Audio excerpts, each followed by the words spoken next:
지금 우리가 하고 있는 것이 마태복음의 구조인데, 이 마태복음, 이제 필드 앨리스가 만들어 놓은 이 교차대구 구조를 가지고 공부를 해왔습니다.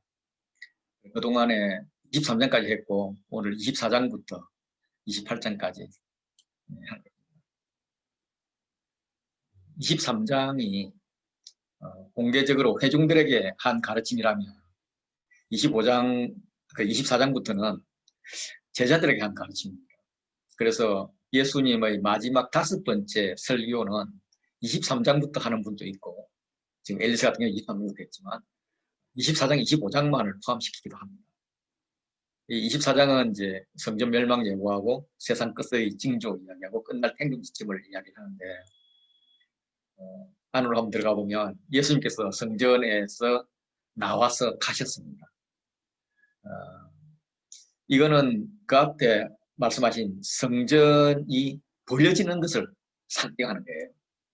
23장 38절에 보라 너희 집이 황폐하여 버림받으리라 라고 이야기를 했고, 이걸 실제로 행동으로 성전에서 성전을 버리고 나와버린 겁니다. 그래서 여호와의 영광이 성전에서 떠나서 성전 앞에 있는 동쪽에 있는 감람산에 머무는 것이 에스겔서에 나오거든요. 지금 이제 표에 보면 10장 18절에 여호와의 영광이 성전 문지방을 떠나 그룹들 위에 머무르니, 이제 그리고 이제 뒤에 또 여호와의 영광이 성읍 가운데서 올라가 성읍 동쪽 산에 머무르고, 이 동쪽 산이 감람산입니다. 그래서 여호와의 영광이 성전에서 떠났고 더 이상 성전 제사의 효력이 없는데, 여자들은 여전히 성전 건물에 대한 관심을 버리지 못하고 있습니다. 그래서 성전 건물들을 보면서 보십시오. 이 돌들이 대단하지 않습니까? 이 건물 어마어마하죠? 이렇게 되는 거예요. 요세푸스의 기록에 의하면 그때 돌 하나의 길이가 한 2m 정도 되었다고 합니다. 그렇게 이제 어마어마한 규모였지만, 뭐 사실 참 성전 예수님 앞에 그거는 뭐랄까 세 발의 피죠. 빈대 앞에 주름 펴는 거죠. 그래서 예수님께서 대답하시기를, 야, 너희가 봐야 될 게 있다. 내가 진실로 너희에게 이르노니 돌 하나도 돌 위에 남지 않고 다 무너뜨려지리다. 그런 날이 올 것이다 라고 이야기하고 있습니다. 돌들이 무너뜨려지는 것은 성전 제사에 대한 하나님의 진노가 크다는 것이 표현되어 있는 것입니다. 24장 3절에 보면 예수께서 감람산 위에 앉으셨을 때 이 제사들이 나왔는데, 이제 여기가 지금 성전 터이죠. 지금은 뭐 성전은 이 안에 어떻게 됐는지 흔적을 알 수가 없고, 이슬람 사원이 이렇게 세워져 있고요. 요 골짜기를 지나서 맞은편에 여기에가 이제 감람산입니다.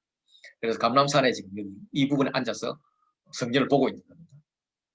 이 모습이 어떤 거냐 하면, 감람산 맞은편에서 보고 있는데, 마가복음에 보면 감람산에서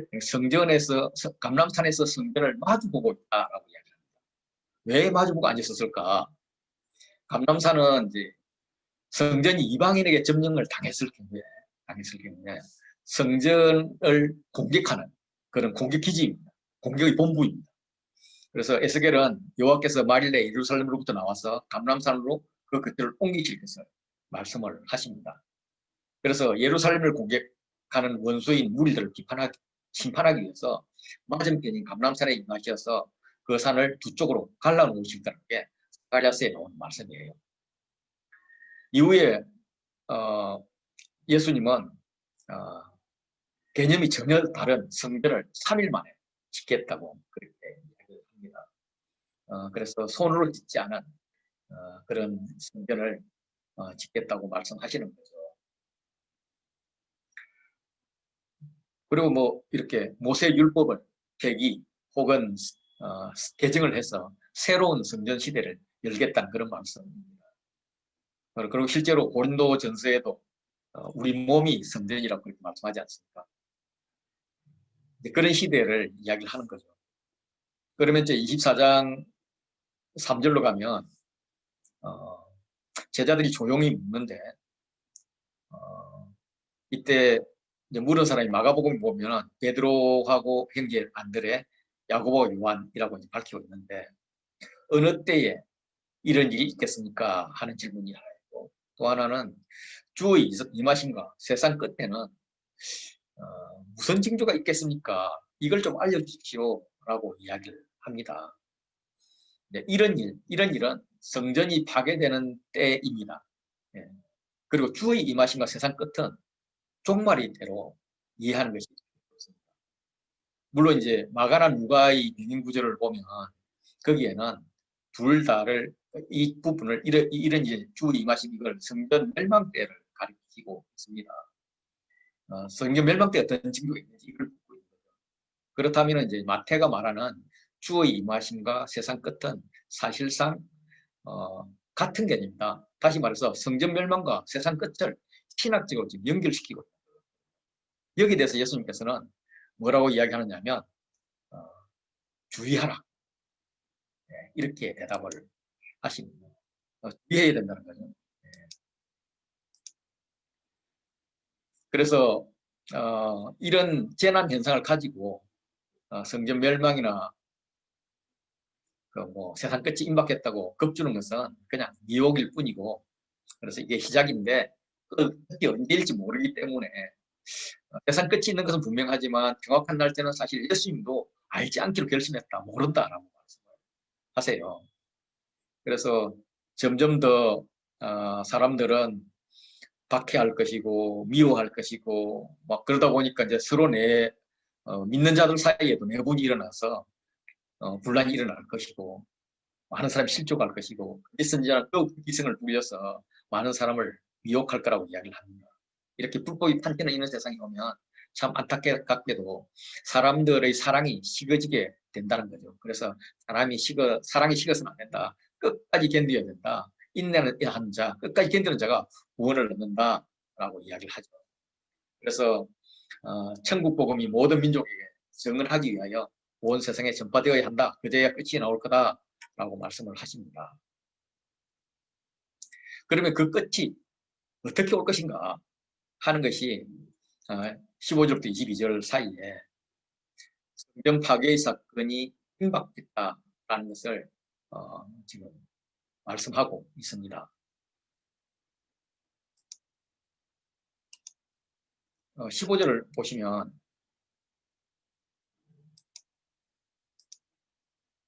그러므로 너희가 선지자 다니엘이 말한 바 멸망의 가정한 것이 거룩한 곳에 선 것을 보거든 읽는 자는 깨달을진저라고 하는데 이 멸망의 가정한 것이 뭔가 황폐하게 하는 것, 가정스러운 것, 황폐함의 표징이 되는 이런 가정한 것, 더럽고 악한 것, 토할 것 같은 역겨운 것.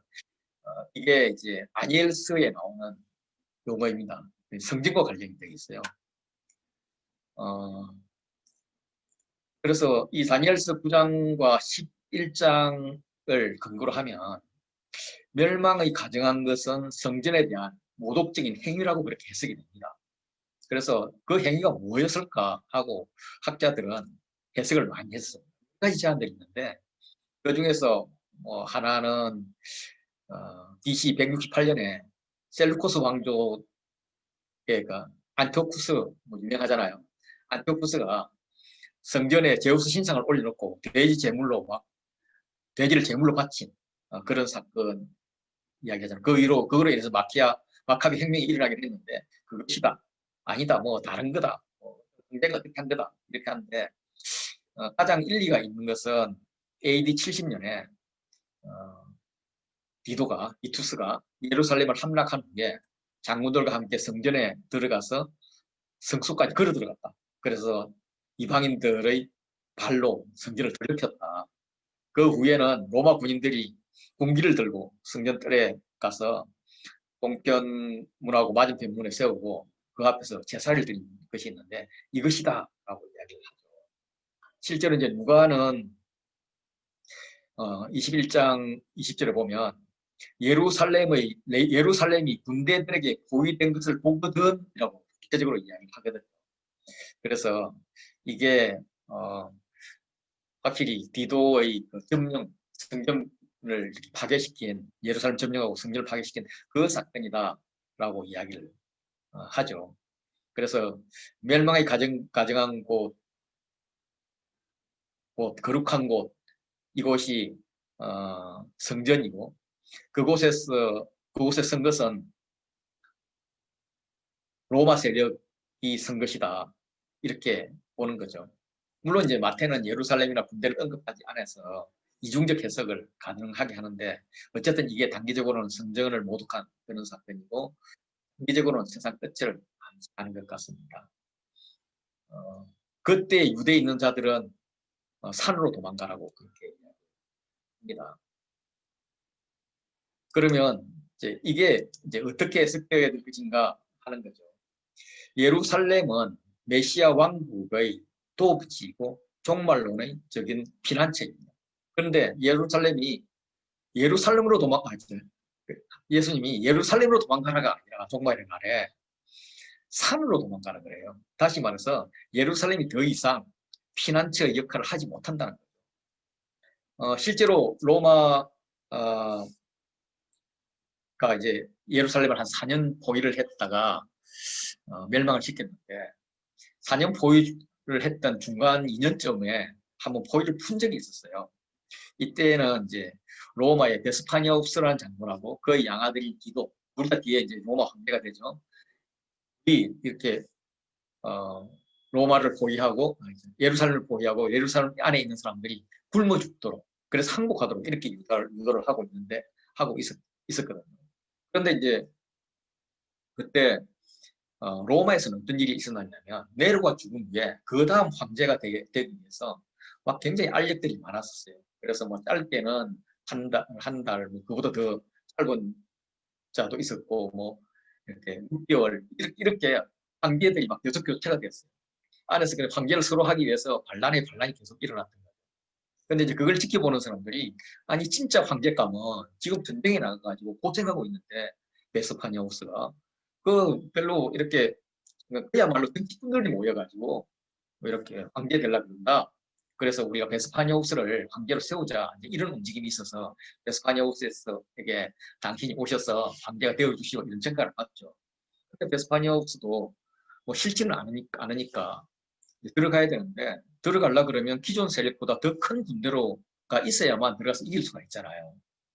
그런데 예루살렘을 또 점령하다가 당할 수도 없고 그래서 이제 디도랑 같이 군대를 반으로 나눠요.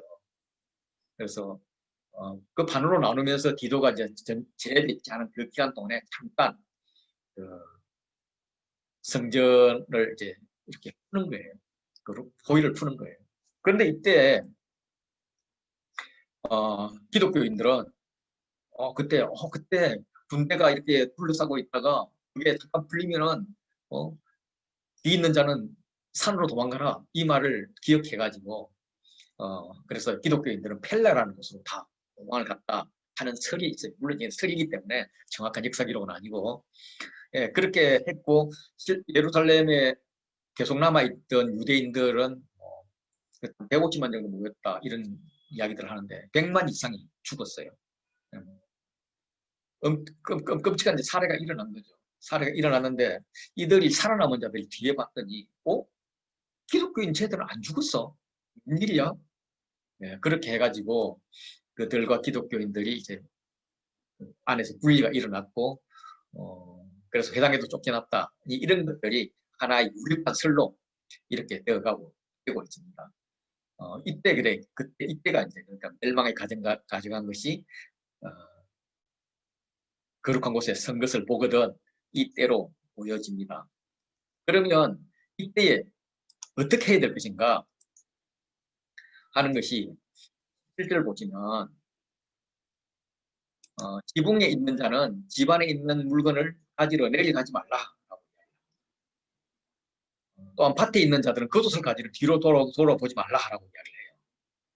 자, 지금 이제 나와 있는 그림이 이제 이 1층은 이스라엘의 전통 가옥 구조이죠. 1층은 이렇게 마구간도 있고 이 마구간에서 예수님 태어날 때 이 마구간을 빚어서 썼죠.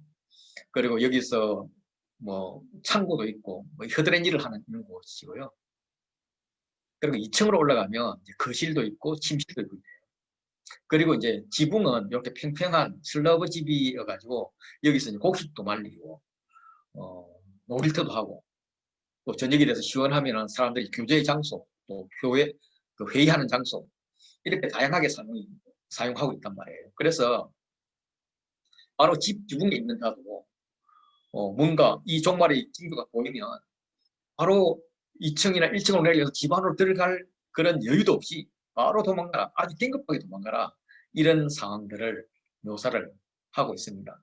그날에 이제 아이 된 자들, 젖 먹이는 자들에게 화가 있겠다 그러죠. 가장 약자들에게 화가 있다는 겁니다. 도망하는 일이 겨울이나 안식일이 되지 않도록 기도하라고 이야기해요. 이스라엘의 겨울은 비가 오는 시기입니다. 그래서 추운 데다가 비도 오고 게다가 비마저 많이 오면 갈 길도 막힐 수가 있어요. 예, 그래 이런 것들이 막 재앙을 더하는 거죠. 그래서 이 겨울에 오지 않도록 기도하라라고 이야기를 하죠. 또 안식일에 이제 걸어갈 수 있는 게 이제 한정이 되어 있잖아요. 그래서 멀리 도망 못 가니까 안식일에 일어나지 않도록 해라, 이렇게 이야기합니다. 그래서 그 환란이 얼마나 심각하냐, 그 심각한 것은 너무나 심각하기 때문에 전에도 없었고 이제도 없었다라고 이야기해요. 그러면서 이제 그때는 정말 아무도 모를 건데 단지 죽음이 있는 곳에서는 독수리들이 모일 거다라고 이야기를 합니다. 독수리는 이제 시체를 먹는 대머리 독수리를 이야기하는 건데, 이거는 욥기 39장 30절에 나오는 속담을 인용한 게 아닌가, 이런 생각이 듭니다. 욥기 39장 26절 보면 내가 떠올라서 날개를 펼쳐 남쪽으로 향하는 것이 어찌 내 지혜로 말미암이냐, 뭐 이렇게 쭉 이야기를 하다가 30절에 그 새끼들도 끼를 빠나니 시체가 있는 곳에선 독수리가 있느니라, 이런 말을 합니다. 그래서 매나 독수리나 사람의 지혜나 명령을 따르는 것이 아니라 하나님의 창조 원리대로 자연스럽게 행동을 하고 있습니다. 그래서 인자의 날도 영적으로 민감한 사람은 아주 자연스럽게 감각적으로 알게 될 것이다 라는 거죠. 죽음이나 죄나 독수리는 심판으로 볼 수가 있고요. 특별히 당시에 이제 로마 군기에는 독수리가 새겨져 있잖아요. 네, 그래서 이스라엘 죄를 심판하러 하나님께서 로마 군대를 보내실 것이다 라고 해석도 해요. 이거는 물론 결론을 가지고 하는 해석이죠.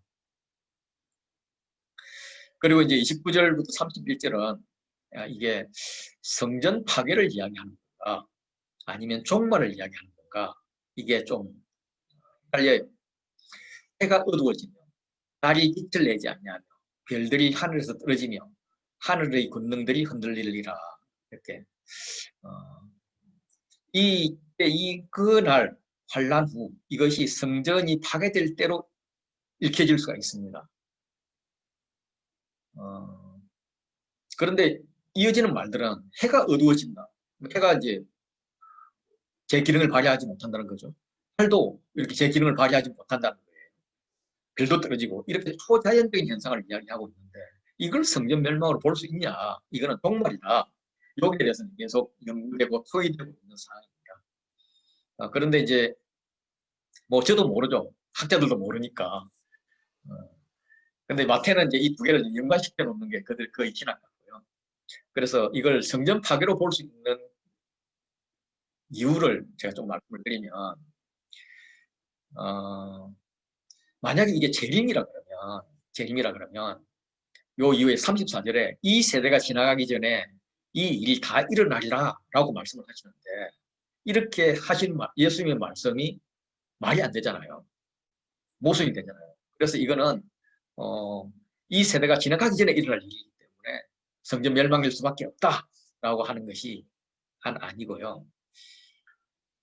해가 어두워지며 달이 빛을 내지 않는 것은 너무나 과장 같지만 사실 이거는 이사야 13장하고 34장에 나오는 이야기인데, 바벨론이나 에돔 같은 그런 이방 나라들을 하나님께서 심판을 할 때에 그때 그 심판하는 그 모습, 심판할 때 그들이 멸망하는 모습을 이런 막 그 우주 전체가 이렇게 변화되는 이런 용어를 쓴다는 거죠. 그래서 유대인의 입장에서는 이방 나라 하나 멸망하는 것보다 성전 파괴되는 게 훨씬 더 큰 일이기 때문에 충분히 이런 초자연적인 표현을 쓸 수가 있다라고 이렇게 보는 겁니다. 그리고 그때에 인자의 징조가 하늘에서 보이겠고 이런 인자가 구름을 타고 이렇게 온다 뭐 이런 말들도 다니엘서 7장 13절 14절에 보면 예수님께서 왕으로 등극하는 장면이 나오는데 인자가 땅으로 오는 것이 아니라 권위와 영광을 받기 위해서 하나님을 파는 모양이에요. 그래서 그 결과 인자가 그 왕권을 받아가지고 온 세상이 그걸 알게 되는데 그래서 성전의 파괴는 예수님이 왕위를 받는 그런 행위를 볼 수 있다. 그가 나팔 소리와 함께 천사들을 보내리니 그 사방에서 모으리라. 이런 31절의 이야기도 신명기나 시편이나 이사야서의 말씀에 이스라엘이 포로에서 하나님 백성으로 부름받아서 이스라엘 돌아올 거다. 이런 말씀과 이제 일치하기 때문에 성전 파괴로 볼 수 있다라는 설입니다. 그리고 또 하나는 재림, 종말로 보는 게 왜냐하면 이제 종말 때 사용되는 용어들이 사용되고 있기 때문에 그렇습니다. 그래서 재림으로 볼 때는 물론 이제 아까 말씀드렸듯이 이 시대가 얘들이 이 세대가 끝나기 전에 그날이 올 거다, 볼 거다라고 이야기했던 그 말과 모순이 되지만 이걸 이제 문학적 구조로 보면 24장 30절이 재림이고 그 양차의 A와 A-가 재림 시의 천체 현상과 재림의 결과를 이야기한다 그러면 결국 가능하다 이렇게 보는 거죠. 그날 환란 후에 천체의 질서가 깨어진다. 우주의 대변력이 일어난다. 메시아 왕국을 준비한다. 예, 그래서 성전의 멸망은 결국 신학적으로는 재림과 연결된다. 이렇게 생각을 하고 종말의 비중을 두고 해석을 하는 거예요. 예, 이런 것을 요한계시록도 반영을 하고 있습니다. 요한계시록 6장에 보면 여섯째 인을 뗄 때에 그때 일어나는 현상들이 해가 검은 틀로 짠 상목같이 검어지고 빛이 있는 거죠. 달은 온통 피같이 되고 하늘의 별들은 무화과가 대풍에 떨어져 설익은 열매가 떨어진 같이 땅에 떨어지고 하늘은 막 두루마리가 말른 같이 막 떠나가고 막 이런 일들이 일어나는 초자연적인 일들이 일어나는데 이거랑 같은 맥락이다 이렇게 보여지는 겁니다. 하늘의 권능들은 묵시문학에서는 하늘의 군대를 가리키는 겁니다. 그래서 하늘의 천체들 1월 성신은 선을 가르치는데 이게 이제 종말의 날에 죄인들을 멸할 때 이것이 사용되는 것을 받아들입니다. 그래서 예수님께서 십자가에 못 박힐 때로 하늘이 어두워진 것도 악의 세력이 패배하고 예수님의 승리를 표현하고 있다. 이런 관점에서 보는 거죠. 그때 인자의 징조를 볼 것이요. 땅의 모든 족속들이 통곡할 것이다. 라고 하는데 이때 이제 그때의 인자의 징조가 하늘에서 보이겠고 할 때 이 징조는 징조로 해석하는 것보다는 깃발로 해석을 더 선호합니다. 그래서 인자의 깃발이 보이고 하늘에서 보이고 이렇게 이제 해석을 하죠. 그리고 큰 나팔 소리와 함께 등등들이 오는 모습을 표현되어 있습니다. 그리고 이제 통곡한다는 것은 스가랴서 12장 말씀을 하고 있는데 스가랴서 12장에서는 사람 안에 심령을 지으시니 다시 하나님을 이제 소개를 합니다. 그래서 모든 민족들이 예루살렘을 향해서 공격에 올 것이지만 예수님은 결코 과거처럼 그 예루살렘이 점령당하게 하지 않을 것이라고 약속을 합니다. 그날에는 예루살렘에 있는 예루살렘을 모든 민족들에게 취하게 하는 자 그렇게 예루살렘을 정복하려고 예루살렘에 들어오면 그들이 술에 취해버리게 하는 거죠. 또 무거운 돌이 되게 하는 거죠. 그래서 그들이 와가지고 주먹으로 돌을 빵 치면은 돌이 아닐 때는 아야 하고 아팠지만은 돌을 칠 때는 오히려 주먹이 깨어지는 그런 상황이 되는 거죠. 그래서 침략자들을 오히려 다치게 할 것이다. 그리고 그들에게 그들의 심령에 은총과 강구하는 심령을 부어 주신다. 그래서 그 전에는 이 강구하는 심령에 부어지기 전에는 메시아를 보고도 또 메시아를 실제로 박해하고 죽이고도 별 생각이 없었지만은 은총과 강구하는 심령이 부어진 후에는 통곡하며 애곡할 것이다라는 거죠. 그래서 재림 때 인자가 구름을 타고 큰 권능과 영광으로 오는 것을 사람들이 보게 될 것이다 라고 이야기를 지금 하고 있는데 이 구름은 하나님 임재하고 관련이 있잖아요. 그렇게 관련이 있고 또 구름은 엘리야의 경우를 보면 갈멜산에서 기도의 응답이고요. 구름은 하나님 임재, 하나님의 현현을 나타내죠. 하나님 영광이 구름으로 오는 이런 모습들입니다. 그래서 예수님이 큰 나팔 소리와 함께 천사들이 공일 것이라고 이야기합니다.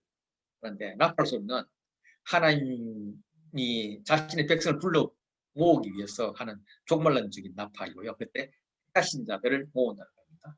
모은다는 것은 장소의 개념보다는 통치의 개념이 더 강해요. 그래서 예수님의 통치 영역 안으로 사람들을 모으고 초청한다는 거예요.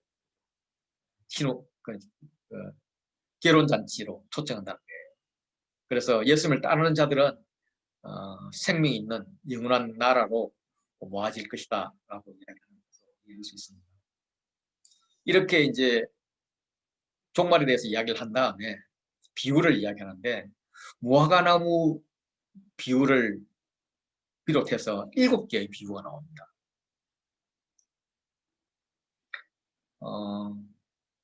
팔레스타인 지역은 나무들이 대부분 이제 상록수인데 무화과는 가을에 잎이 떨어져서 이 되면 늦은 봄이 되면 잎이 나옵니다.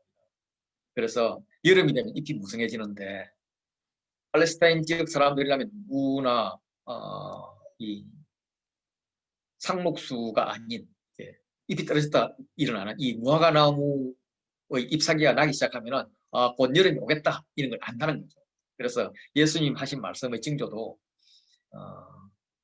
그들이 보면은 예수님이 거의 종말이 왔다 이런 것을 알 수 있다 하면서 임박성을 강조하는 거죠. 그래서 문맥의 흐름을 보면 변화산에서 영광 중에 임할 자신을 이제 보여주신 예수님께서 향후에도 다양한 방법으로 오실 것인데 무화과 가지가 연하여지고 잎사귀를 내면 여름이 오듯이 예수님도 앞에서 말한 징조가 올 때 이제 같이 오실 것인데 천지가 없어지더라도 이 진리는 변하지 않는다는 겁니다. 그래서 그 날이 언제일까 하는데 23장 6절에 보면 그 날과 그때는 아무도 모르나니 하면서 또 비유가 노아의 때에 임자가 임한다. 집중과 도덕에 관련돼서 이야기하고 이제 종별 열천의 비유를 이야기하면서 25장 13절에 그런즉 깨어있으라 너희는 그 날과 그때를 알지 못하느니라 하면서 그 날과 그때는 아무도 모른다. 그 날과 그때는 아무도 알지 못한다는 A와 A- 인클루지브 구조를 이렇게 가지고 있습니다. 그래서 가운데 있는 요런 것들은 이제 날짜와 시간이 주제라는 거죠. 결론적으로 말하면 종말과 종말적인 모든 사건들에 대한 시한과 징조는 주어져요. 그렇지만 그 날짜와 시간은 아무도 모른다는 거예요. 이 상상을 해보면 이거는 태초부터 언제 멸망시킬 거야 이걸 정한 것이 아니라 성부, 성자, 성령 하나님께서 서로 의논해가면서 조정하는 게 아닐까 이런 생각이 들어요. 그래서 우리가 이제 때가 되었으니까 이제 멸망을 세상을 끝낼 때가 된 것 같아요 이렇게 얘기하면 또 한 분이 있다가 때가 되긴 했는데요. 그래도 아직 모든 백성을 다 구원받지 못했으니까 조금 더 기회를 줘야 되지 않겠습니까? 뭐 이렇게 이야기해서 그럼 우리가 행위가 둡시다 이런 걸 해가지고 좀 계속 늦춰지지 않았나 이렇게 생각을 합니다. 그래서 우리가 많은 것을 강구하는 건 옳지만 때에 대해서는 하나님께 맡기는 게 옳겠다는 생각이 들어요. 저는 기도를 하면서도 언제까지 뭘 해주세요? 뭐 언제까지 해주세요? 뭐 이렇게 하는 거는 속히 해줘야 하는 거는 해주세요 하는 거는 우리의 마음이지만 며칠까지 보증금 충당시켜주세요 이런 거는 좀 안 맞지 않나 이런 생각을 하고요. 특별히 이제 우리가 조심해야 될 것은 우리 주변에 능력 있는 치유 사역자 또 재정을 축복하는 사역자 이런 분들이 있습니다. 이분들이 하는 말이 틀린 건 없어요. 이제 주로 하는 말이 이렇게 하죠. 여러분 여기는 하나님 나라를 만들 수가 있습니다. 하나님 나라가 임했습니다. 네. 그런데 그 하나님 나라가 임했다고 믿습니까? 그럼 아멘을 안 할 수가 없잖아요. 아멘을 하면은 하나님 나라는 아픔도 없습니다. 병도 없습니다. 그래서 우리 속에 있는 병도 다 떠나갈 줄 믿습니다. 믿으면 아멘 하시고요. 믿음으로 붙잡고 뭐 상처를 만지다가 뭐 이렇게 확진하고 나오세요 뭐 이렇게 이야기 하잖아요. 그런데 그때 빠진 거는 뭐냐면 하나님이 때거든요. 우리는 지금 당장 고쳐주기를 원하지만 하나님 고쳐주시길 원하시는 시간은 하나님이 때라는 거죠. 재정도 마찬가지예요. 재정도 하나님 나는 굉장히 풍성합니다. 그 풍성한 하나님이 어떻게 당신들에게 괴로움을 주겠습니까? 믿습니까? 예, 그래서 뭐 부자 될 수 있습니다. 뭐 이렇게 청부가 되십시오. 아니면 뭐 성부가 되십시오. 이러는데 예, 그거 다 뭐 틀린 말은 아닌 것 같은데 때라는 말을 반말을 해버려요. 그러면 그거는 이단성이 굉장히 큰 거죠. 그분들이 그냥 격리하기 위해서 그런 말을 했다면 오케이. 그렇지만 때란 말을 반드시 가르쳐야 된다고 저는 생각을 하고 있고요. 일부러 때를 빼버리고 마치 자기의 기도로 이렇게 막 넘기는 같이 본다면 그거는 확실한. 그래서 우리가 이런 사역자들이 할 때 이제 좀 겸허하게 봐주고 기다리는 것도 필요하지만 또 하나는 하나님이 때가 있다. 하나님이 때를 자기 마음대로 결정해서 하셔. 나는 지금 때 주면 좋겠는데 그런가 뒤에 살아보면 하나님의 때는 가장 적합한 때, 가장 나에게 맞은 때다. 이런 확신 속에서 기다리는 게 좋죠. 안 그런다면 치유 집회 가가지고 뭐 1000명이 가면은 그 중에서 기억 나는 사람 몇 명 되겠습니까? 10명? 20명? 100명? 100명은 내가 볼 때 안 되는 것 같아요. 그렇다면 1000명 중에서 100명 중에서 1명 된다면 99명은 100명 중에 10명 되도 90명은 내 믿음이 없는가 봐요 하면서 그게 쌓이면 원인이 이상하게 되는 거죠. 그래서 우리 하나님의 때에 대해서는 좀 겸손하게 받아들이는 게 좋겠다 생각을 합니다. 제가 목사님들 앞에 계신데 제가 이렇게 설교까지 해가지고 좀 민망하네요. 예, 그렇고요. 그리고 이제 뭐 뒤에 달란트 비유, 양과 염소의 비유 이런 것들이 나옵니다. 이렇게 열처녀 비유나 달란트 비유나 또 이런 것들의 공통점은 사람을 두 부류로 이렇게 분리를 하는 것이었습니다. 그래서 두 비유가 하늘나라에 들어가기 위한 준비를 강조했다면 지금 양과 염소의 비유는 그럼 어떤 준비를 해야 될 것인가? 어떤 달란트에 투자를 해야 될 것인가? 하는 것을 구체적으로 제시하고 있다고 봅니다. 이스라엘에서는 낮에는 양과 염소를 같이 방목을 합니다. 그리고 밤이 되면 양은 양의 우리에, 염소는 염소 우리에 분리해서 먹는데 이런 문화에 있는 자들에게 이제 양과 염소를 이렇게 분리하는 이런 비유를 하고 있습니다. 양은 전통적으로 하나님의 백성을 지칭했어요. 또 양이 흰색이고 염소는 대체로 검은색이 많아요. 또 양은 암컷을 끝까지 보호한다는 거예요. 그런데 염소는 자신의 암컷에 대해서 관심이 없대요. 그래서 양은 좀 긍정적이고 염소는 부정적이에요. 특별히 다니엘서에 나오는 염소는 아주 부정적이에요. 그래서 이스라엘 사람들은 양은 명예로, 염소는 수치로 생각을 합니다. 그래서 양은 오른편에, 염소는 왼편에 둔다고 말씀하는데 사내들인 공회에서 유죄가 확정이 된 사람은 왼편에 두고 무죄로 확정된 사람은 오른편에 세웠다고 해요. 그래서 명예롭거나 좋은 쪽은 오른쪽으로 정리를 하고 안 좋은 쪽으로 왼쪽으로 정리하는 이런 문화를 지금 반영해서 왼쪽 오른쪽 뭐 이런 이야기를 합니다. 그래서 이 임금이 오른쪽에 분류해 놓은 자들은 내 아버지께서 복받을 자여 이렇게 뭐라고 왼쪽에는 저주받을 자들아 이렇게 하면서 극렬한 대조로 이야기를 하는 거예요. 나오라 나에게 오라 나를 떠나라 이렇게 상속받을 거다. 아니 너는 영원히 예비한 불 속에 들어갈 거야. 이렇게 하면서 영생과 영벌로 이렇게 두 부류로 분리하는 기준은 굉장히 구체적입니다. 예수님께서 누릴 때 너희가 먹을 것을 주었고 목마를 때 마시게 하였고 나그네 되었을 때 영접하였고 헐벗을 때 옷을 입혔고 병들었을 때 돌 받고 오기 갔을 때 와서 왔다 라면 너는 오른쪽 아니다 그러면 왼쪽이에요. 그래서 너 의인이야 너가 이런 일을 했어 그러는데 또 악인에게는 너 이런 일을 하지 않아서 그랬는데 악인도 의인도 주님 나는 주님 그런 일을 한 적이 없습니다라고 답을 해요. 그러면 예수님께서 진실로 진실로 너희에게 이르노니 하면서 이야기하는 게 여기 있는 형제 중에 지극히 작은 자 하나에게 한 것, 그것이 바로 내게 한 것이다 라고 이야기합니다. 그래서 이 지극히 작은 자, 형제, 형제는 예수님의 제자를 이야기하고요. 예수님을 따르는 백성이죠. 지극히 작은 자는 그 제자들 중에서 약한 자, 목마른 자, 나그네 된 자, 벌벗은 자, 병든 자, 옥에 갇힌 자, 이런 자들을 지칭하고 있습니다. 그래서 예수님은 자기 제자들 중에서 가장 약한 자, 가장 어려움에 있는 자를 자신과 동일시하고 있습니다. 그래서 판결의 결론은 악인은 영원한 불에, 영불에, 의인은 영생에 들어갈 거라고 이야기를 합니다. 뭐 이렇게 이야기를 하면, 그러면 이거는 이신칭의가 아니고 이행칭의네? 뭐 이렇게 이야기를 하는데, 예. 우리가 믿음으로 구원받죠. 그런데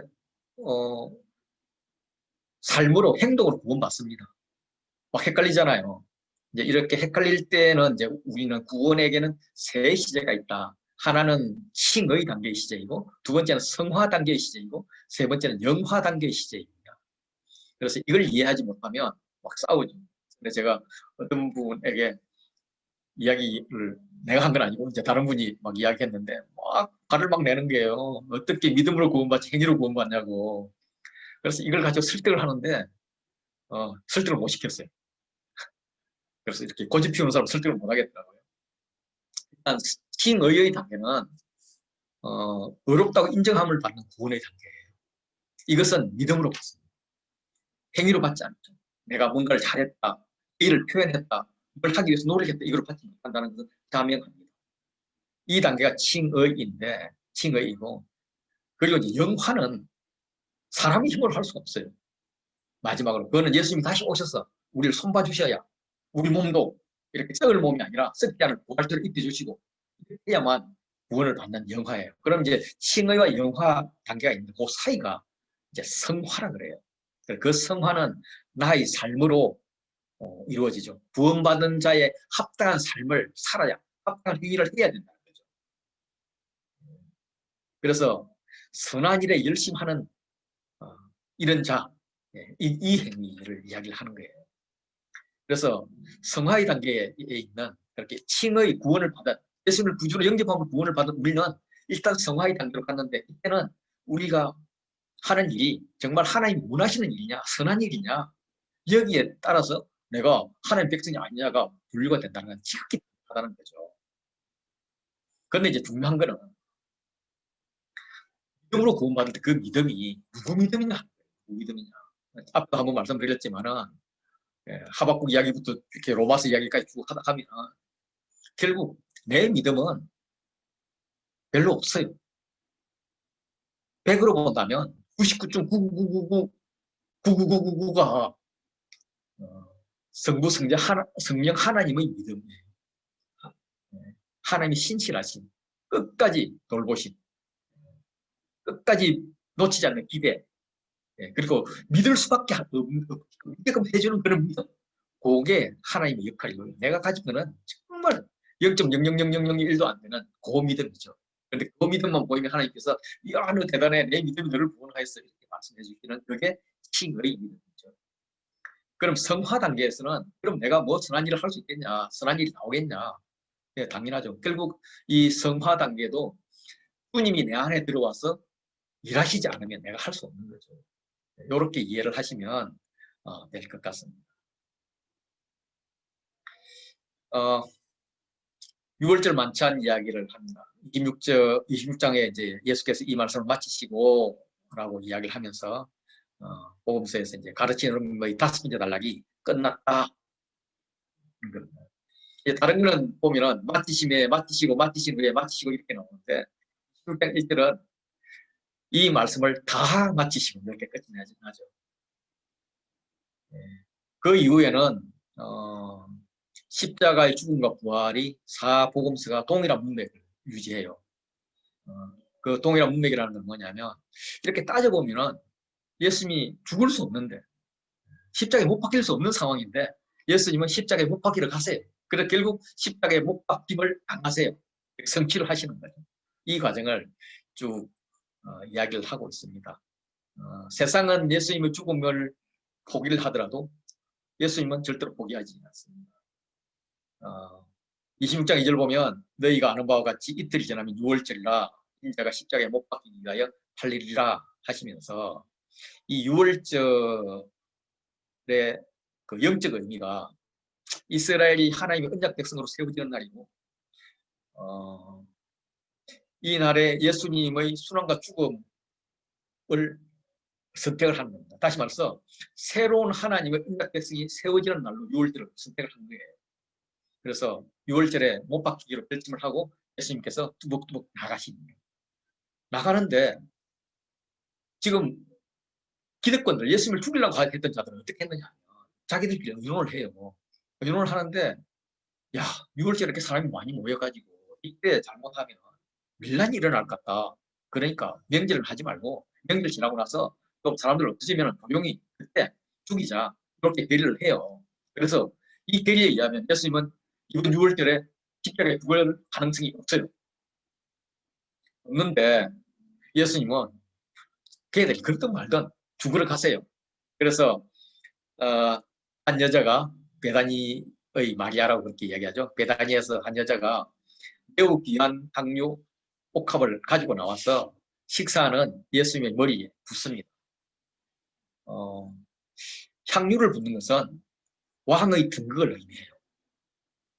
예수님이 여인의 기름 부음을 자신의 왕의 등극식으로 이야기를 하면서 나의 왕의 등극은 이 세상에서 죽는 장례 절차야. 이렇게 규정을 하는 거예요. 한쪽에서 죽는 것이 한쪽에서 살아나는 이걸 이제 지금 우리가 보통 사람이 상상할 수 없는 그런 왕이 된 걸 이야기하는 거죠. 그래서 나는 너희와 항상 있지 않을 것이다 라고 이야기하면서 죽음을 예고하시는 거죠. 그렇지만은 천하 어디든지 복음이 전파되는 곳에서는 이 여자가 행한 일, 향유 옥합을 부은 일, 왕을 그렇게 예수님을 십자가에 못 박혀 죽을 왕으로 그렇게 세운 일을 기억해라 라고 이야기를 합니다. 물론 그 이후에는 부활과 승천이 있죠. 그래서 이걸 통해서 예수님은 자신이 어떤 그리스도인가라는 걸 알려줘요. 예수님은 정치적으로 군사적으로 그렇게 승리를 하고 권능 있는 그런 그리스도가 아니라 고난받고 죽음을 당하는 그런 그리스도라는 겁니다. 누구에게 기름을 부었느냐면 제사장이나 왕에게 기름을 부어야 되는데 그게 아니라 어떤 여인에게 기름 부음을 받으십니다. 기름 부음은 관계에 의한 것입니다. 다시 말해서 새 창조가 예수 안에서 예수와 관계한 사람들에게 일어날 것이라는 겁니다. 그 결과 그 관계로 인해서 온 천하에 복음이 전파됩니다. 그리고 이제 기도하는데 아무도 자기의 기도를 들어주지도 않고 하나님도 들어주지도 않고 뭐 이런 게세마네 기도는 우리가 잘 알고 있습니다. 그리고 이제 제자들도 분위기 모르고 그냥 어쨌든 뭐 칼로 뭘 하려고 그래요. 근데 예수님께서 나무라시죠. 칼 잡으러 거 관리하고 성경의 성취 이걸 ABC, ABC를 베드로에게 한번 우리에게 한번 이렇게 이야기합니다. 대제사장에 잡혀갔어요. 대제사장과 공회가 예수님을 죽이려고 증거를 찾는데 못 찾았습니다. 그런데 이제 대제사장이 이제 좀 화가 났겠죠. 네. 네가 야 진짜 하나님 아들 맞아 막 그러니까 야 누가 말하고 있네. 그 말 잘했어. 내가 그렇게 했어. 이렇게 해버리는 거예요. 그러면서 거기다 덧붙여가지고 내가 너희에게 이르노니 이후에 인자가 권능의 우편에 앉아 있는 것과 하늘 구름을 타고 오는 것을 너희가 보리라. 이러면서 자신을 완전히 신으로 이야기해 버리니까 야 내가 증거를 못 잡아서 정말 고생하고 있고 증거를 막 이렇게 꾸며도 서로 입을 못 맞추는데 잘 됐다. 내가 스스로 이렇게 신성모독죄를 인정해 주니까 할렐루야 했어. 이제 너는 이제 종교적으로는 끝났어. 라고 이제 사형을 이제 유대법에서는 확정을 짓습니다. 이제 로마법에서 이제 사형을 받으면 되는 거예요. 그리고 이제 베드로 그 과정에서 이제 베드로가 3번 부인하는 건 재미가 있잖아요. 그렇게 재미가 있는데 이것도 이제 읽을 때에 그냥 뭐 우리가 늘 하는 그런 걸 읽는 것보다는 제가 이제 여기 보면은 26장 73절에 보면 내 말소리가 너를 표명한다 이 말을 나오잖아요. 베드로 너 야 갈릴리 사투리 쓰잖아. 사투리 쓰면서 예루살렘 말같이 그렇게 하는데 내가 모를 줄 알아? 이런 말이거든요. 마치 제 같은 사람이 뭐 이걸 보고 야 나는 서울 사람이다 경상도 사람 아니라니까 너 왜 그러냐 막 이렇게 이야기하면 다 알죠. 내가 막 문디 자식 막 이렇게 이야기하면 막 더 잘할 수 아시겠죠. 그래서 내가 아무리 나는 경상도 사람 아니라니까 나는 서울 토백이라니까 막 이렇게 이야기해봤자 그게 아니다. 이런 그 분위기예요. 이런 분위기로 이제 말씀을 이야기를 정리합니다. 이런 식으로 이제 좀 분위기 속으로 들어가서 읽어도 재미가 있을 것 같아요. 그리고 가르친다 죽는 이야기. 그리고 이제 통독으로 얘기합니다. 새벽에 간다는 것은 이제 말이 안 되죠. 어떻게 자기보다 높은 사람한테 새벽 가서 뭐 다른 사람 깨웁니까? 예, 그리고 이제 사실 이때 새벽에 총독이 이 자리에 없는 게 원칙인데 그때는 이제 6월절이기 때문에 혹시 밀란이 일어날까 봐 총독도 여기 와서 가이사랴에 살다가 여기 머무는 거거든요. 그래서 이제 죽일 수가 있는데 총독도 사실 뭐 유대 문화를 그렇게 썩은 잘 모르지만 그래도 로마의 고위 관리인데 사람 딱 보면 저 사람이 반란을 일으킬 사람인지 아닌지 뻔히 알잖아요. 그래서 예수님 행색을 보고 당신 유대인은 왕이 아니지 라고 묻는데 예수님께서 너 말 맞아 내 유대인 왕이야 이래버리는 거예요. 그러니까 이제 베드로가 당황을 해가지고 아니 이 사람아 그런 말이 아니고 막 이렇게 이제 막 누가 뭐 이렇게 마가복음도 맡고 재밌게 이야기를 해요. 그런데 예수님께는 그다음부터 답을 안 하거든요. 그러니까 내가 얼마나 권능이 있냐면 너 목숨을 죽여 살게 내한테 있어. 일단 나는 내 죽을 짓을 했다 이렇게 말하는 거죠. 예, 그때 이제 마태복음에 특별히 나온 게 바라바와 예수가 나오는데 마태복음 각주에는 바라바의 이름이 예수라 그러죠. 그래서 바라바는 아버지의 아들, 라바의 아들 바라바이고요.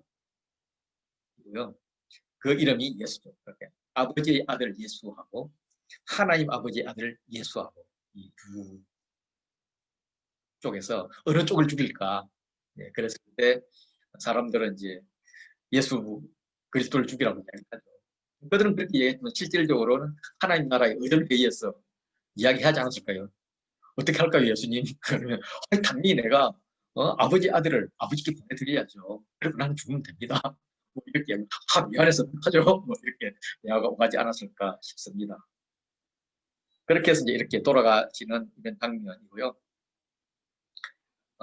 예수 유대인의 왕 예수라고 쓴 제표를 붙였습니다. 그게 마태복음, 마가복음, 누가복음, 요한복음에 각각 달리 나와요. 조금씩 다른 이 뉘앙스가 다른 것은 그때 이제 라틴어로도 썼을 것이고 헬라어로도 썼을 것이고 아람어로도 썼을 것으로 그렇게 판단이 됩니다. 유대 히브리어로 썼는지는 모르겠지만 그다지 그 말이 없어서 그 당시 사람들이 알아들을 수 있는 말로 썼다고 그렇게 이야기합니다. 그것을 해석하는 뉘앙스들이 조금 달라서 이렇게 해석이 되었다고 저는 이렇게 보고요. 예. 그리고 해서 이렇게 했습니다. 그래서 새벽에 빌라도에게 넘겨지고 3시에 우리나라 지금 현재 시간으로 오전 9시에 십자가에 못 박히시고 6시, 12시에 3시간 동안 어둠이 시작됐고 9시에 불을 짓고 숨을 거두시고 그리고 저물어 설때 오후 6시쯤 돼서 작사지면 이런 장면이 나오는 게 예수님 이야기입니다. 이때 성서 휘장이 위로부터 아래까지 찢겨지는 사건을 우리가 잘 알고 있고요. 또 무덤이 열리면서 자던 성도들의 몸이 많이 일어나요. 부활이 일어납니다. 부활이. 또 이 백부장, 다시 말해서 예수님을 죽이는데 가담을 했던, 실행을 했던 이 백부장과 지키는 자들이 이 일을 보고 진실로 하나님의 아들이었다고 신앙 고백을 합니다. 실제로 그들은 자기들의 황제에게 당신의 하나님 아들입니다. 당신은 하나님이십니다. 라고 고백했던 자들이 예수님의 죽음을 보고 소문만 들었는데 당신이 진실로 하나님 아들이었습니다. 라고 고백을 하죠. 그래서 27장의 뒷부분에는 여자들은 나와요. 남자들이 없어요. 그래서 숨어버린 제자들, 여전히 나타나지 않는 제자들, 이런 구조로 적혀 있습니다. 그리고 이제 28장 이야기가 나오는데 28장은 지금부터 이제 좀 소그룹으로 나눠서 같이 하면 좋습니다. 저희는 이렇게 봤는데요. 그 중에 한 가지만 좀 나눴으면 하는 부분이 있었어요. 목사님과 함께 같이 나누면서 정리가 된 곳이 1절부터 그 10절까지를 보면은 그 천사가 무덤에 있고 그 부분을 누가 보았냐면 마리아들이 보았고 지키던 자들이 이렇게 보았잖아요. 똑같은 사건을 이렇게 본 건데 물론 지키던 자들이 어떻게 했는지 그 부분을 설명하고 있지 않지만 지키던 자들은 11절, 15절에 가서 대제사장들한테 갔고 마리아들은 그 16절, 20절에 제자들한테 가면서 그 똑같은 사건을 경험했지만 그 한 무리는 대제사장들한테 갔고 한 무리는 제자들한테 가면서 그 결과가 한쪽은 거짓 평안이라고 저희가 좀 정리를 해보았고요. 한쪽은 예수님이 진정한 샬롬을 주시면서 좀 대조되면서 이렇게 좀 이렇게 진행되는 것들을 좀 관찰하면서 예수님의 좀 이렇게 성품도 묵상하고 좀 그런 시간을 가졌습니다. 들어주셔서 감사합니다. 네, 나눠주셔서 감사합니다. 네, 저희는 두 사람이 나눴는데요. 지금 말씀하신 것처럼 믿는 자와 믿지 않는 자는 대조적이다 하는 것하고 또 한 가지는요. 예수께서 다른질하는 여자들에게 평안하냐고 물으셨다. 예. 이 물음에 대해서는 평안은 오직 주께 있음을 말씀하시고 또 평안을 주기 원하신다. 우리에게 평안을 주기를 얼마나 원하시는지. 그런데 그 십자가로부터 주신 평안을 우리는 좀 날마다 빼앗기고 있지 않는가. 그래서 이 평안에 대해서 진정한 샬롬, 예수님을 아는 것, 네, 들어주셔서 감사합니다. 예, 나눠주셔서 감사합니다. 저도 28장을 관찰하는데 굉장히 어렵더라고요. 왜냐하면 너무나 뻔히 아는 사실이어가지고. 그래서 제가 관찰한 것 중에서 몇 가지만 말씀드리면 무덤에는 누가 있었나? 주의 천사가 있었고 지키던 자들, 다른 말로는 경비병 군인들이 있었고 그리고 막달라 마리아와 다른 마리아가 나옵니다. 천사의 말을 들은 여자들의 감정은 어떻게 바뀌었나?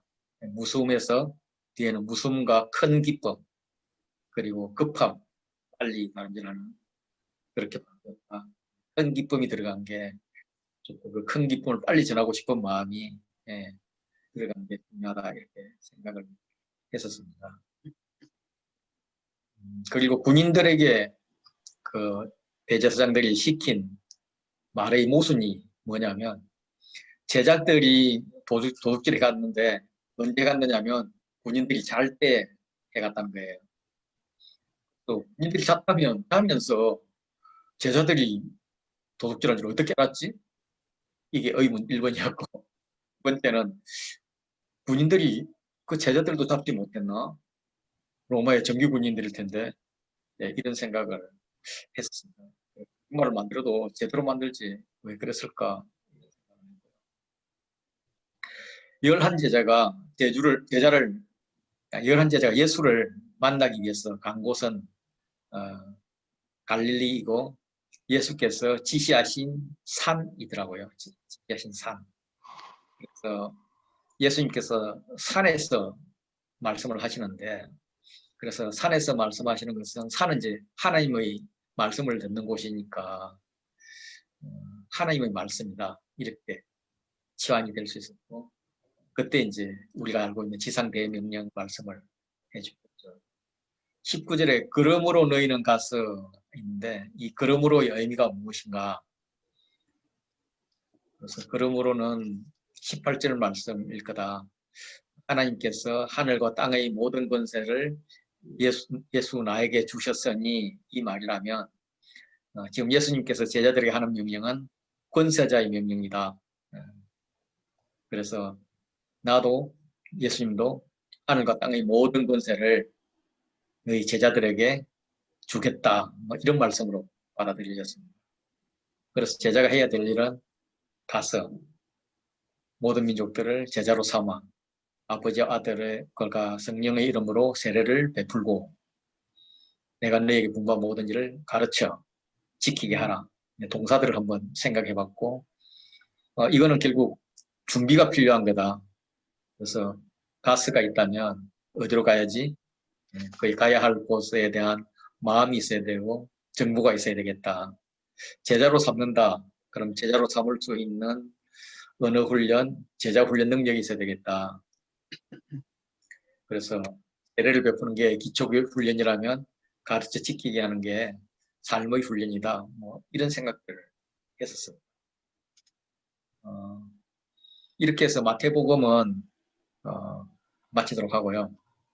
이제는 학계로 들어가 보도록 하겠습니다. 학계를 대략 말씀을 드리면 학계의 저자는 당연히 학계라는 선지자겠죠. 학계는 나의 절기, 나의 축제 이런 의미이고 절기의 제물을 드린다는 의미라고 합니다. 1장 1절을 보면 선지자 학계로 말미암아 이렇게 하면서 학계서에 나옵니다. 그리고 이제 다른 성경에서도 선지자 학계 이야기가 나오는 걸로 봐서는 이 시대에 확실히 선지자 학계가 있었다 이렇게 볼 수가 있습니다. 그러면 이 선지자 학계가 활동했던 게 다리오 왕 제2년인데 이때가 어떤 때인가 하고 이제 그 유대의 역사를 잠깐 한번 훑어보겠습니다. 아브람과 이삭과 야곱과 그 요셉이 갈대 우르를 떠나서 하란으로 왔다가 가나안 지형에 있다가 다시 애국으로 들어간 사건 뭐 이런 거 알고 있고요. 그래서 이제 출애굽을 통해서 출애굽 경로가 뭐 정확히 어딘지는 알 수가 없죠. 대사만 하더라도 여기니 저기니 하는 논란들도 많이 있고 지명들의 뭐 부분이 지금 이제 고정이 안 된 그런 상황인데 그래도 이제 지금 나와 있는 이 그림이 일반적으로 그냥 통용되는 그런 출애굽 경로입니다.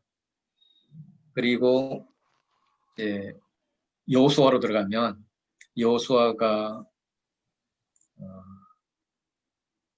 요단강을 건너고 그래서 17성을 점령하고 아이성을 한 번 실패하고 두 번째 점령을 하고 그때 이제 기브온에서 화친을 정했는데 기브온이 아주 멀리 있는 나라인 줄 알고 잘못 알고 이제 화친을 몇 개를 맺었단 말이에요.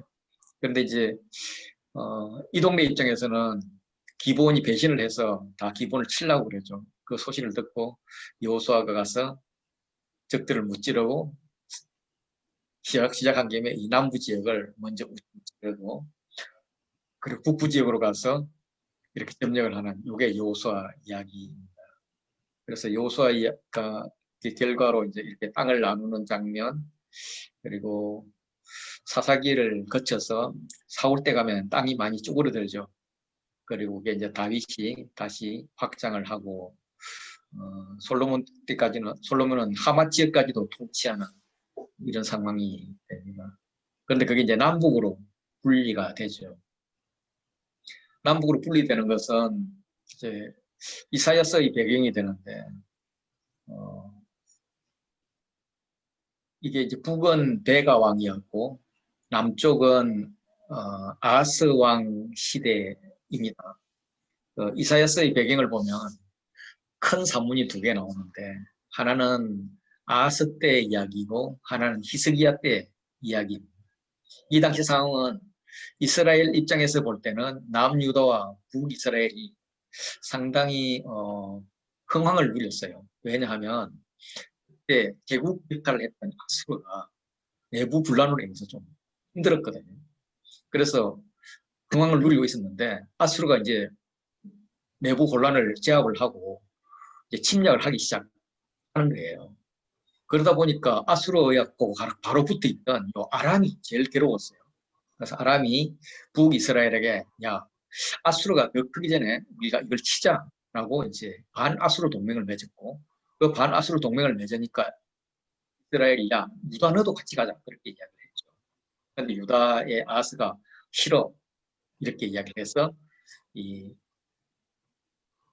북이스라엘과 아람 동맹이 아수르를 치러 와서 예루살렘만 남기고 다 점령했던 이런 사건이고, 그때 이제 아하스에게 위기가 왔고, 그 위기에 대해서 이사야가 가서 야 걱정하지 말라. 정말 못 믿겠으면은 징조를 줄게. 그런데 아하스가 거부를 했지 않습니까? 거부를 하니까 하나님께서 그냥 징조를 줘버리죠. 그게 마태복음에 나오는 임마누엘, 처녀가 잉태하여 아들을 낳으리라 하는 이 말씀을 줘버리죠. 그게 이제 아하스 때 이야기라면, 이 아하스는 이쪽들의 공격에 대해서 아수르에 가서 도움을 청하죠. 아수르의 도움을 청하니까 아수르가 그렇지 않아도 침략할 기회만 노리고 있었는데 명문까지 쌓이니까 아람을 멸망시켰고 이스라엘을 점령을 했습니다. 그렇게 해서 이제 한 10년 지나서는 호세아 시대 때는 이스라엘도 아수르의 멸망을 당하죠. 그래서 남유다만 남았는데, 이 남유다만 남았을 때 이제 아수르가 당연히 형제 국가로 생각할 줄 알았는데 이쪽도 다 먹으려고 하는 거죠. 히스기야가 아수르의 뒤를 죄송합니다. 아수르의 뒤를 이어받은 히스기야가 굉장히 고민을 하죠. 그때 이사야의 본면은 아래 아랍 애국 믿지 마라. 아수르도 믿지 마라. 걱정하지 마라. 앞뒤가 막히면 어디로 봐야 돼? 하늘을 봐야 돼. 이렇게 이제 이야기를 해주는 거죠. 그런데 거기에 대해서 히스기야가 제대로 된 반응을 합니다. 반응을 하면서 아수르의 사내립이 최후의 통첩을 보냈는데 그 최후의 통첩을 가지고 성전으로 들어가서 하나님께 직고를 해요. 하나님, 내가 보니까 이 편지 말이 맞는 것 같아요. 그렇지만은 내가 아는 하나님이 그런 하나님이 아니잖아요. 손 좀 봐주세요. 뭐 이렇게 이야기를 하죠. 그리고 이제 신하들은 이사야에게 가서 기도를 부탁합니다. 이런 상황에서 이사야가 걱정하지 말라는 말씀이 있었고, 그 말씀이 이루어져서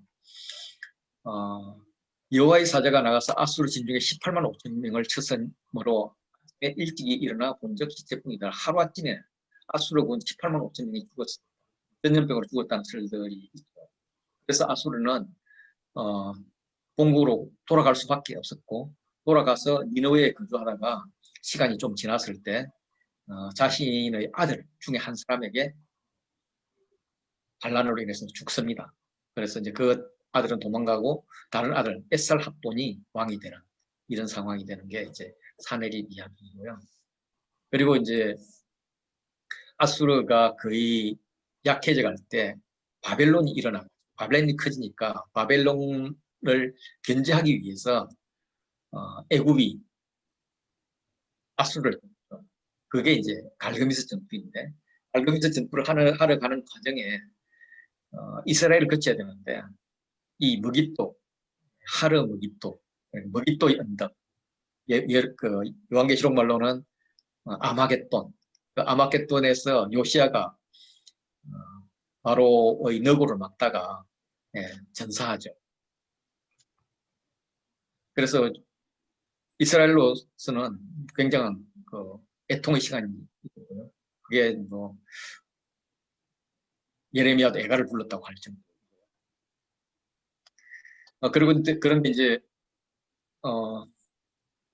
애굽의 너구가 갈그미스에 가가지고 아수르 군대를 도와서 바벨론과 전쟁을 하는데 승리를 하지 못했어요. 승부였었어요. 그래서 이제 다시 이제 자기 나라로 돌아가는 길에 유다에 들러가지고 보니까 이제 요시아가 죽었으니 요시아의 아들 요아스가 왕이 되어 있단 말이에요. 그러니까 이제 야, 누가 얘를 왕시켰어? 내가 시키지도 않았는데 하면서 요아스를 폐기를 하고 요아스의 다른 형제 엘리야김을 요야김으로 이름을 바꿔서 왕으로 세우죠. 그때 이제 요시아의 아들이 요아스, 요야김, 시드기야, 또 다른 아들도 있지만 이 세 아들이 다 왕이 한 번이 되는데 요아김을 왕으로 세우는 이때에 바벨론은 이제 느부갓네살이 왕이었고요. 그리고 애굽은 느고가 왕이었어요. 아수르는 멸망 직전이었고요.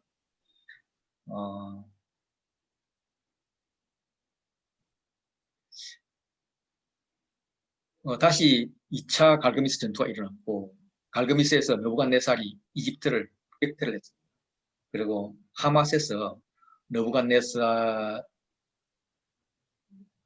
이집트를 두 번째 또 격퇴를 해요. 그리고 나서 느부갓네살이 예루살렘을 침공을 합니다. 그래서 요야김이 충성맹세를 했고 그때 1차로 포로로 잡아갑니다. 이게 다니엘을 비롯한 1차 포로가 일어납니다. 그리고 이제 3년 후에 느부갓네살이 애굽 너고의 세력을 완전히 잠재우기 위해 가지고 애굽 국경까지 진격을 했는데 오히려 전쟁에서 실패합니다.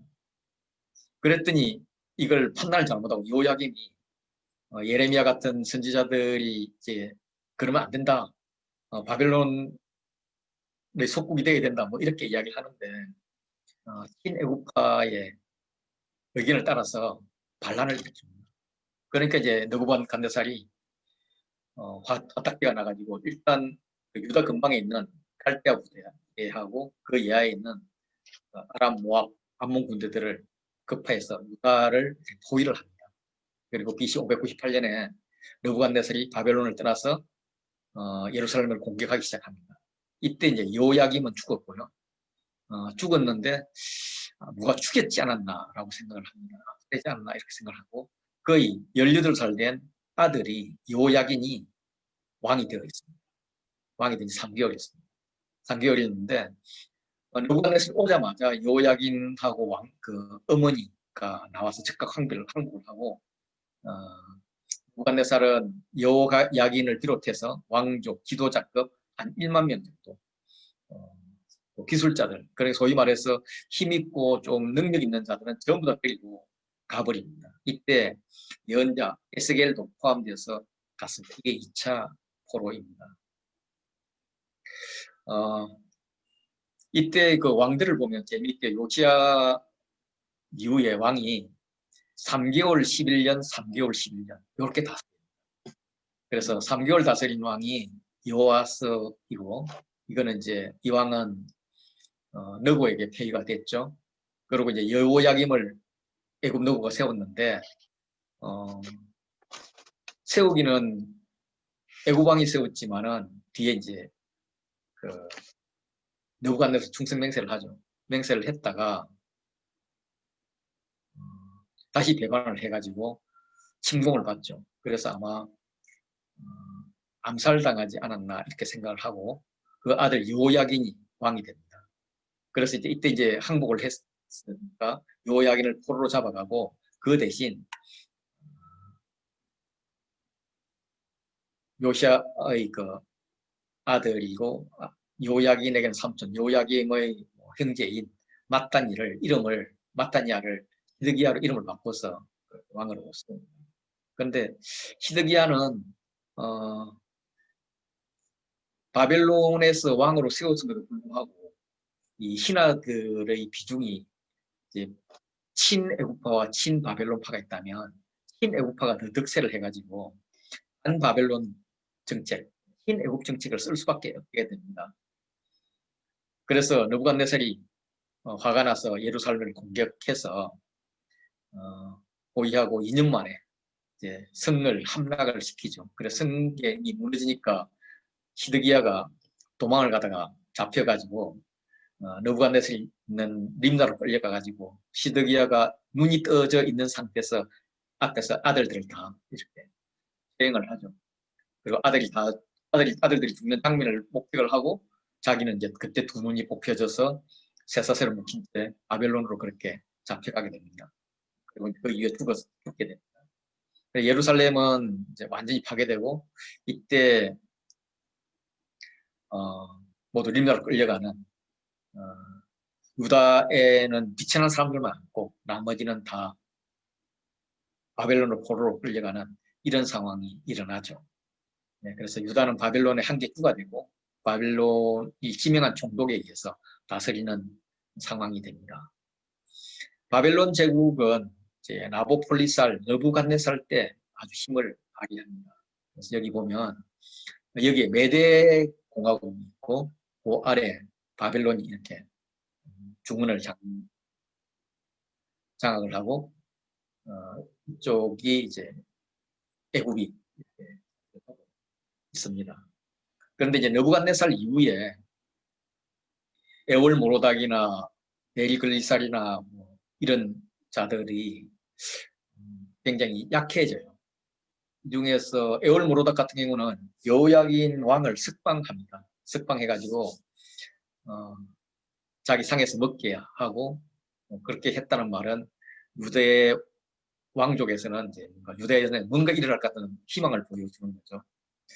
어쨌든 그가 2년을 7일을 했는데 느부갓네살의 사위인 네일글라살에게 죽임을 당합니다. 그래서 네일글라살이 4년을 치리한 후에 전쟁터에서 죽고 그 아들 라보소로 알코드라는 자가 왕이 되는데 이 아들은 전언하였나 봐요. 그래서 1년이 못 돼서 맞아 죽습니다. 그때 이제 왕위를 찬탈한 게 나보니두스인데 이 나보니두스는 느부갓네살의 또 다른 사위입니다. 그런데 이제 나보니두스는 자기가 그 달신을 섬기게 되는 그런 계기가 됐어요. 왕이 된 게 이제 달신을 섬겨서 그렇게 된 거라고. 그 바벨론이 마르둑을 섬기는 그 상황을 달신으로 바꾸려고 하다가 보니까 종교적 갈등에 의해서 이제 반대파들이 많았죠. 그래서 그냥 왕정을 아예 아들인 벨사살에게 맡기고 자기는 종교 활동을 하면서 섭정을 합니다. 그래서 우리가 다니엘서에서 바빌론이 망하는 장면을 보면 벨사살이 이렇게 공개해완도 술 먹는 그런 장면이 나오잖아요. 장면이. 그러면서 여기서 벨사살이 다니엘에게 내가 나라의 셋째 자리를 주겠다라고 하는데 왜 하필이면 둘째 자리도 아니고 셋째 자리지 이런 생각이 드는데 실제로는 왕이 벨사살이 아니었고 아버지가 왕이 첫째, 벨사살 자기가 둘째, 그래서 셋째 자리를 주겠다 이런 말을 하는 걸로 그렇게 나와 있고. 네, 그래서 그가 바빌론 이제 고레스에게 망하게 됩니다. 고레스는 고레스가 탄생하기 전인 한 200년 전 이사야서에 이미 예언되어 있습니다. 그래서 고레스에 대해서는 뭐 내가 이를 내 목자라 나의 모든 기쁨을 성찰이라 뭐 이렇게 이야기를 하면서 여호와의 기름 부음을 받은 고레스에게 이렇게 말씀하셨다 하면서 뭐 내가 뭐 그냥 숨은 보화를 다 주겠다 이런 이야기를 한 게 고레스입니다. 이 고레스에 의해서 포로기한이 일어나게 되죠. 포로기한이. 고레스가 어떤 사람이냐 하는 것은 이게 만화를 보면 참 재미가 있는데 요거는 시간이 없어서 제가 다음에 기회가 있으면 말씀을 드리도록 하고요. 고레스가 땅을 지금 지도에 보시면 이렇게 넓혔습니다. 넓혔는데 요 마사게테라는 이 동네를 정벌하러 갔다가 이왕에게 져서 여기서 죽습니다. 여기서 죽어서 그 아들 캄비세스가 왕이 돼요. 캄비세스는 뭐 정확히는 모르지만은 통치기간 내내 이집트 공략, 이집트 원정에 대부분 시간을 그랬어요. 그래서 이집트를 다 차지를 했잖아요. 그래서 헤로토트스가 기록한 그 역사 설화에 의하면 캄비세스가 이집트 공격을 시도한 이유는 이집트 파라오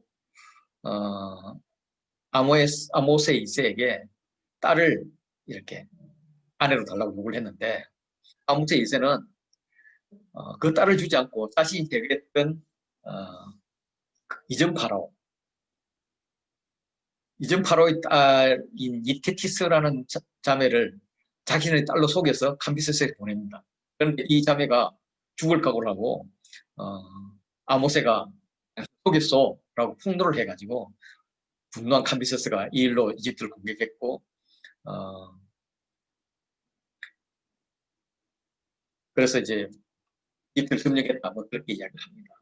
캄비세스는 이제 이집트에서 나일강 하구에 있는 펠루시온 전투에서 승리를 한 후에 그 기세를 모아서 이집트 수도인 멤피스까지 이렇게 쳐들어가 가지고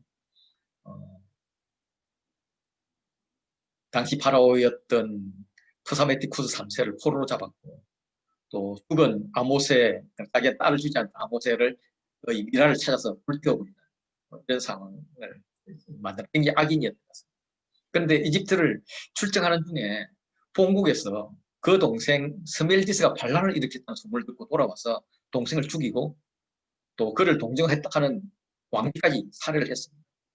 그런데 사실은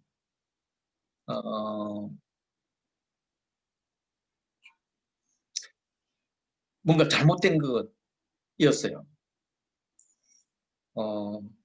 스멜디스 외모를 닮은 가마우타라는 자가 캄비세스에 대해서 불만을 가진 무리들하고 이렇게 난을 일으켜서 파악했는데 그러면서 이제 스멜디스 행세를 한 것인데 캄비세스가 이제 죄 없는 동생을 죽였다 이런 자책감으로 괴로워하다가 이제 죽었다는 그런 설도 있고요. 아니면 귀국길에 뭐 이렇게 찔려 죽었다. 또 뭐 가마우타에게 패배해서 죽었다. 뭐 여러 가지 설이 있는데 감비세스가 죽었어요. 감비세스가 죽으니까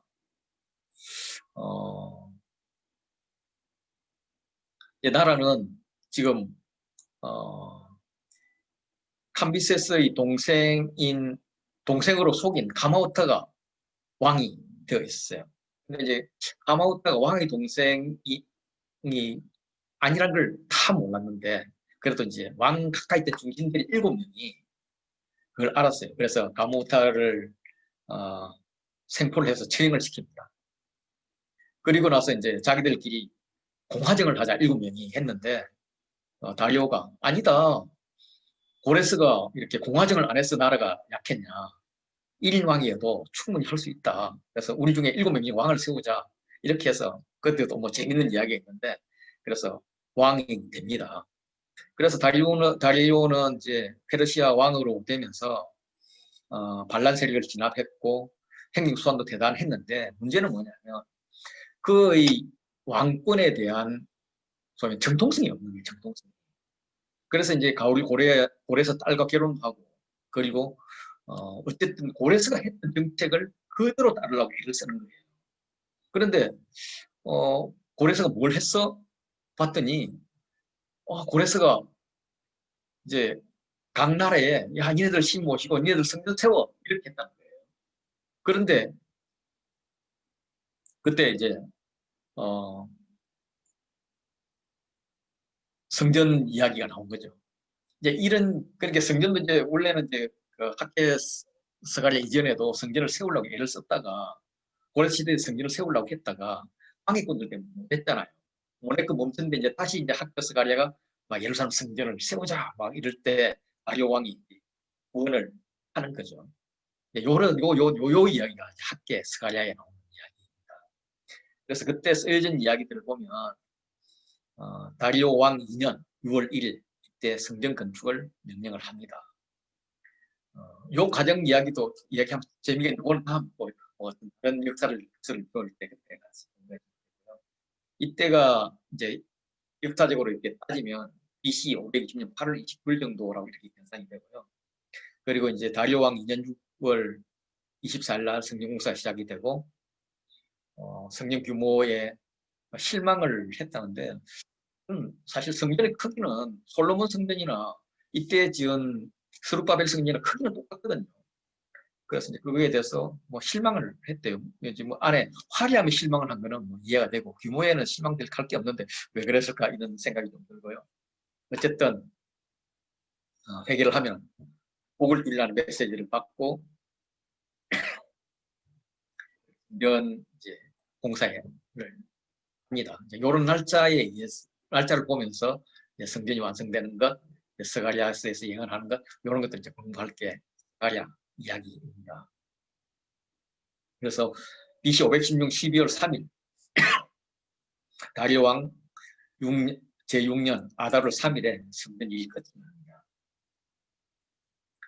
이 과정에서 이제 어떤 일들이 있었을까 하는 것들을 이제 학계를 통해서 스가랴를 통해서 같이 공부하도록 하겠습니다. 그래서